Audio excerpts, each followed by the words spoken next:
look at si Mother. Ito yung outfit ni Mother, oh. Ito yung outfit namin. 6:40 na dito. Hindi namin alam kung gising na ba yung mga kapatid ko. Hala! Hala, nakatuwalya pa. 6:40 na ba ya? Papunta muna ako sa other attic ko. Medyo malayo yung room nila. Puntahan natin. Hello guys, good morning. Morning. Papa sila na ready. Mapay pag kuan nila, pag wake up nila. Hindi na talaga gumagayaan talaga ng salita. Ready bagod no ako man. So sa mga kapatid ko, pagkadating talaga dito, pumunta na sa buffet, hindi nakapaghintay na kumuha ng kape nila. Yan, ito na. Anyway, gutom na daw kasi sila. Sabi ko, okay, I will wait here until you get your coffee. Nag-hot chocolate ako this time. Normally, nag-order ako ng, ng hot water lang. What did you get? Ano mga kinuha nyo guys? May sopa, mga ano pa dyan. Puntahan ko si ate ko, yung isa kong kapatid.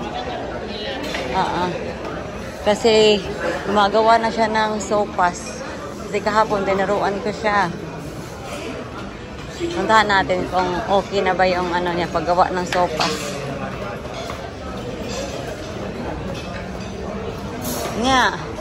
Kabalo Rajud. Ha? Yate. Oh, sige di. Ang dami pati oh. Mga green beans di. May dress code pala yung Quest Hotel for their breakfast. So, bawal sa kanila ang naka-spaghetti strap lang. So, like for example, dito sa ate ko na naka-black, spaghetti strap yan. So, binigyan nila yung ate ko ng sarong to cover herself up. Which is good naman na may dress code sila para, of course, appropriate yung suot mo during breakfast. Hindi ka naka-pajama or whatsoever. So, dito, we're just killing our time. I think we spend our breakfast for like, I don't know, for like 2.5 hours or 3 hours or so. We're just killing our time talaga mga palangga kasi our plan for today is pupunta kami sa Cebu Ocean Park and mag-shopping lang doon or magtingin-tingin lang din doon sa SM Seaside. So, and then ini-enjoy na din namin yung mga every little moments dito, ini-enjoy namin kasi this is their 3rd day and malapit na din silang umuwi. Kaya, sinusulit namin yung mga bandings na to. And then, of course, yung ate ko naka-gray ay tuwang-tuwa siya pag every breakfast kasi ang dami. Ang takaw-takaw kasi nito. Halata ba naman? So, anyway, balik kami ulit sa room. So, nandito kami sa Ocean Park ng Cebu. Ang daming tao. And of course, naglinya na ako for our ticket. So, pumasok kami lahat. While I am on the queue, of course, picture-picture talaga. Hindi talaga yan mawawala yung picture-picture. Nandoon sila na pictures sa I Love Cebu Ocean Park.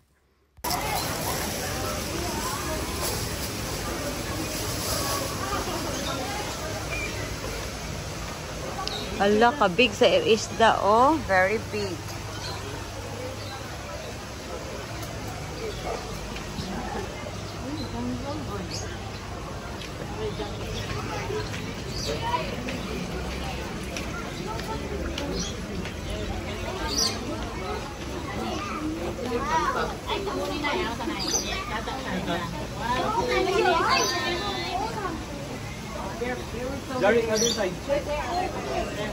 Sinanay ko mga palangga, pagkapasok pa lang talaga namin sa Ocean Park, nagko-complain na siya na naiinitan siya. Tapos feeling ko nagkaka-claustrophobic si nanay kasi naalala ko lang din that time na si nanay nung pumunta kami sa Chester Zoo. Nung pumunta kami doon, pumasok kami sa aquarium and gusto din niyang mag-exit. Kaya ayun, nagpapanik siya na parang hindi siya makakahinga, ganun-ganyan. So ayun, inalalayan ko si nanay na mag-exit na lang.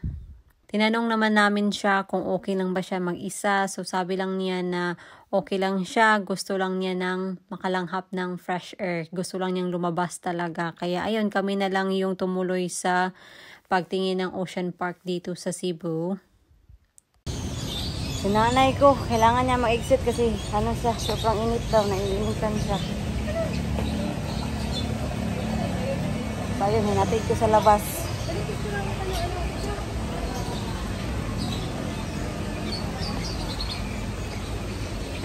So dahil nag-exit si nanay, so napagpasyahan namin magkakapatid na mag 30 minutes lang kami dito sa Ocean Park. So quick look lang talaga kasi of course, si nanay nasa labas and we want to make sure na okay siya. And while nasa loob kami, we keep contacting her kung okay lang ba siya, kung nasaan siya. Sabi niya, nandoon lang daw siya sa labas, nakaupo, okay lang siya. Kaya sabi niya, enjoy. Sabi namin, how can we enjoy if you are outside? Kasi of course, iba talaga na magkasama kayo lahat, diba? So, ayun, sabi ko, mag-exit na tayo as soon as possible. How many? How many fishes? Okay, wait. Ito ang jellyfish, oh. Oh, jellyfish ta.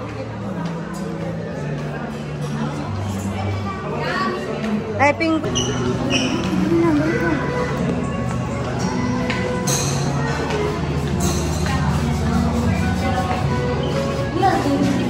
Sabi ko sa mga kapatid ko na quick look and run lang kami dito sa Ocean Park. Pero gusto talaga mapapicture mga palangga. Of course, hindi aalis kung walang picture. Kasi para makita ng mga marites daw na nandito kami sa Ocean Park.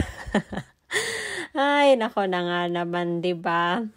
Anyway, of course, before na mag-exit, meron silang souvenir shop dito. And ayun, picture na naman. And after dyan, nag-exit na talaga kami kasi inaalala namin si Mother. Yan na, lalabas na kami. Let's go na guys, kasi nanay. Kaya, ang daming mga souvenir nila dito, oh. This is so cute, oh. Tingnan nyo, sobrang cute nito. I like this.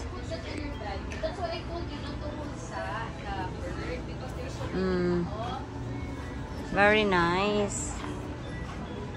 Alis na kami kasi si nanay naghihintay talaga. Sobrang quick lang namin talaga dito. Very quick.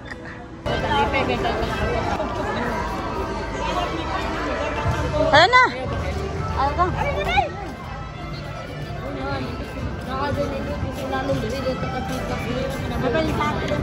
Kunin saka baka ka.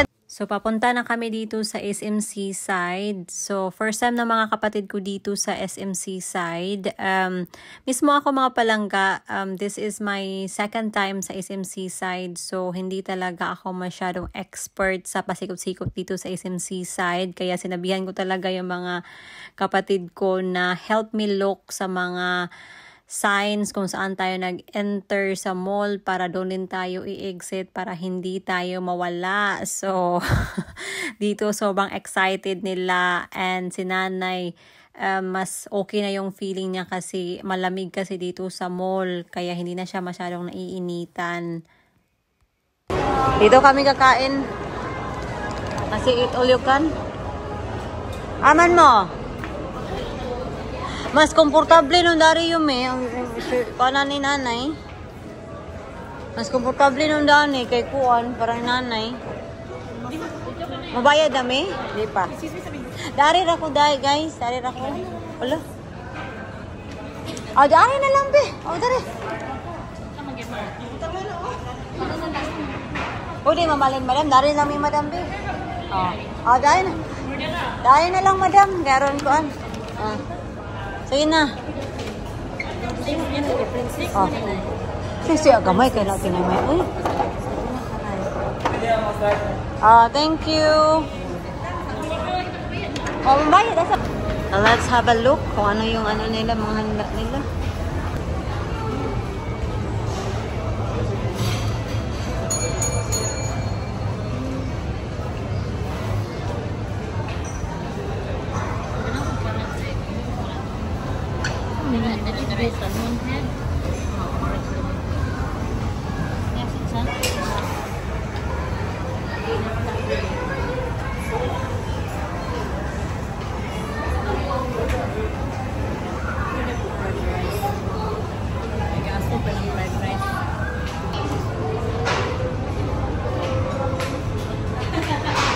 Maganda dito kasi wala pang masyadong tao. Halos kami-kami pa lang. Ano?